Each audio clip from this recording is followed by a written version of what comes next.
Ada anak bertanya pada bapaknya, buat apa 2 gelas saat buka? Sesaat lagi umat muslim di seluruh dunia bertemu kembali dengan bulan penuh berkah, bulan Ramadan. Bulan penuh kemuliaan dan keutamaan. Di dalamnya, segenap amalan kita dilipat gandakan pahalanya di sisi Allah Subhanahu wa Ta'ala.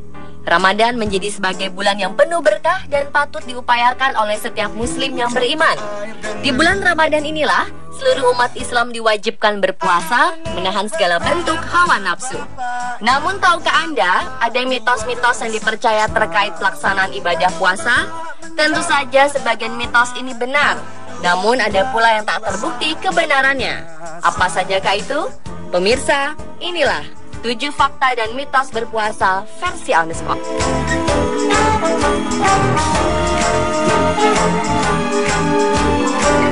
Cukup air dengan 2 empat.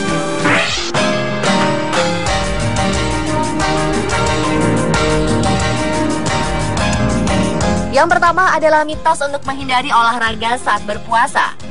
Sebagian besar orang berpikir bahwa saat berpuasa kita tidak perlu berolahraga dan membatasi segala macam aktivitas normal. Akibatnya banyak yang menghabiskan waktu puasa dengan bermalas-malasan. Apakah ini benar? Ternyata mitos ini salah besar. Aktivitas fisik saat berpuasa sebaiknya jangan ditinggalkan, termasuk olahraga. Yang diperlukan adalah penyesuaian terhadap intensitas olahraganya.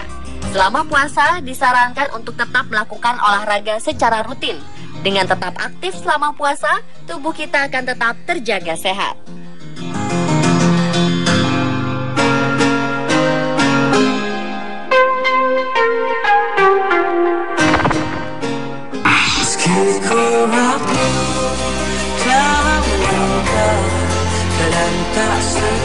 Banyak yang mengartikan istirahat dengan tidur siang selama berpuasa. Dalam sebuah hadis menyebutkan bahwa tidurnya orang berpuasa adalah ibadah. Sayangnya hal ini membuat sebagian orang yang berpuasa salah kaprah. Banyak orang yang berpuasa kemudian balas dendam dengan tidur dalam durasi sangat panjang saat siang karena waktu tidur yang terpotong saat sahur. Alasan lain, tubuh yang kurang energi membuat badan lemas. Benarkah demikian? Tidur siang memang tidak ada salahnya, namun tetap harus dibatasi. Karena faktanya, banyak tidur saat berpuasa pada siang hari justru akan membuat tubuh terasa lemas dan tak bertenaga. Ketika berpuasa, tubuh dipersiapkan untuk beraktivitas dengan makan pada saat sahur dan buka puasa. Persiapan makan ini sudah cukup untuk memberikan energi seharian kala berpuasa dengan aktivitas yang sama dengan hari-hari biasa. Jadi, perhatikan waktu tidur Anda saat sedang berpuasa ya, pemirsa. Bila hati tak sempurna mencintaimu dalam dada. Ada anak bertanya pada bapaknya, buat apa 2 gelas saat buka? Saat bulan Ramadan tiba, banyak penderita mah yang merasa khawatir menjalankan ibadah puasa. Mereka takut penyakitnya akan semakin parah. Ini tidak sepenuhnya benar. Faktanya, tidak semua gangguan mah menjadi halangan untuk berpuasa. Parah atau tidaknya penyakit menjadi pertimbangan untuk melakukan ibadah puasa atau tidak. Ada 2 jenis kelainan pada penyakit ini, yaitu mah fungsional dan mah organik. Pada mah fungsional, lambung dan usus 12 jari dalam keadaan normal, tetapi fungsinya terganggu. Mah fungsional ini berhubungan erat dengan faktor psikis. Sedangkan pada mah organik, terjadi kelainan anatomis seperti luka pada lambung atau usus 12 jari. Faktanya, puasa di bulan Ramadan pada penderita mah fungsional justru lebih menyehatkan. Namun untuk penderita kelainan organik, khususnya penderita luka lambung atau usus 12 jari akut, sebaiknya tidak berpuasa karena cenderung menyebabkan terjadinya pendarahan.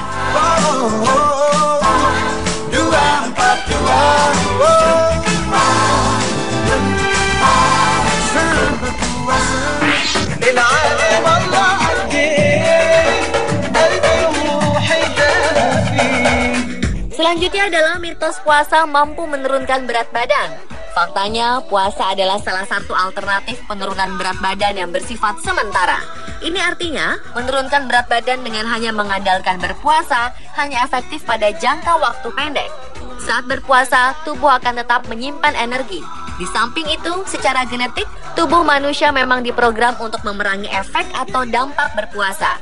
Saat berpuasa, metabolisme tubuh juga akan melambat untuk menghemat energi. Akan tetapi, ketika Anda kembali pada pola makan seperti biasa, justru akan menurunkan metabolisme dan menyebabkan Anda menyimpan lebih banyak energi. Hal ini mengakibatkan Anda akan mendapatkan kembali berat badan dan berpotensi mengalami kenaikan bobot tubuh, meskipun Anda mengkonsumsi makanan dalam jumlah kalori yang sama sebelum puasa. Ketika berpuasa, dengan sendirinya tubuh akan menyesuaikan dengan mengurangi nafsu makan, sehingga Anda juga akan merasakan kurang lapar.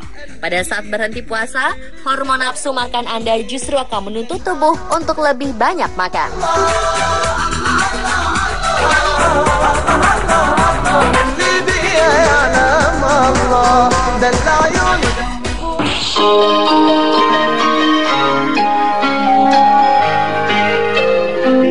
Banyak orang tua menganjurkan anaknya untuk banyak makan saat berbuka puasa agar perut kenyang.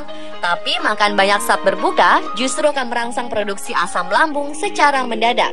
Jika kekenyangan, seseorang akan mudah bersendawa. Sedangkan penderita MAH yang kemampuan membuang gasnya terganggu akan mengalami kembung dan tidak merasa nyaman. Selain itu, selama berpuasa, sistem pencernaan sedang beristirahat, sehingga mengkonsumsi makanan yang banyak sekaligus akan membuat kerja pencernaan menjadi lebih lambat dan berat.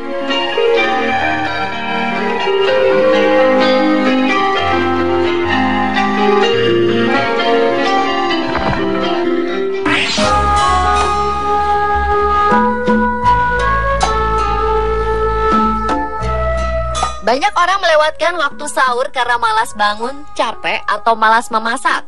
Mereka juga menganggap bahwa sahur atau tidak, kita yang tengah berpuasa pasti akan merasa lapar di siang hari. Padahal waktu sahur adalah saat yang tepat untuk mengisi tubuh dengan energi, termasuk waktu yang tepat untuk mengkonsumsi cairan. Jadi sebaiknya jangan meninggalkan sahur, karena sahur sangat penting dan sama kedudukannya dengan sarapan lebih dini. Tanpa sahur, kadar normal gula darah hanya sanggup bertahan 2 hingga 3 jam sejak bangun tidur. Setelah itu, simpanan sumber tenaga mulai menurun drastis. Pilihlah makanan yang banyak mengandung serat, seperti sayur dan buah untuk menunda rasa lapar. Dan minumlah 2 gelas air putih pada saat sahur untuk memenuhi kebutuhan cairan tubuh selama bulan puasa.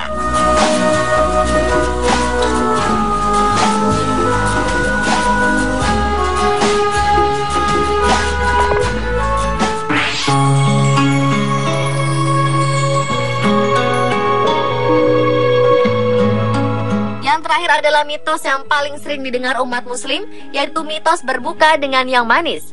Orang yang tengah menjalankan ibadah puasa pastilah dianjurkan untuk berbuka dengan makanan atau minuman manis. Bahkan ada yang memandang ini sebagai sunnah Nabi. Riwayat menyebutkan Rasulullah Shallallahu Alaihi Wasallam berbuka dengan rutab atau kurma yang lembek sebelum sholat. Jika tidak terdapat rutab, maka beliau berbuka dengan tam atau kurma kering. Jika tidak ada tam, beliau meneguk air. Ketika menyamakan kurma dengan makanan manis, padahal gula pada kurma dan makanan manis sama sekali berbeda.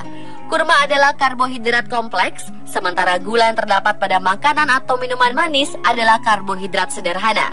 Jadi perlu diperhatikan saat memilih makanan dan minuman manis saat berbuka.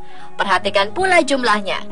Berbuka puasa dengan banyak makanan dan minuman manis justru dapat merusak kesehatan. Padahal jelas Rasulullah Shallallahu Alaihi Wasallam justru menganjurkan untuk minum air jika tidak ada kurma. Ada anak bertanya pada bapaknya, buat apa 2 gelas saat buka? Konsumsi air putih minimal 8 gelas per hari tetap diperlukan saat berpuasa untuk mencukupi cairan tubuh, agar kita tetap memperoleh asupan cairan yang cukup meski sedang berpuasa. Pola minum tentu saja harus diatur. Para ahli hidrasi Indonesia merekomendasikan pola minum 2-4-2, yaitu meminum 2 gelas air putih saat berbuka, 4 gelas saat makan malam hingga menjelang tidur, dan 2 gelas saat di saat sahur. Pemirsa, itulah ke-7 fakta dan mitos berpuasa versi on the spot. 2-4-2 saat berpuasa.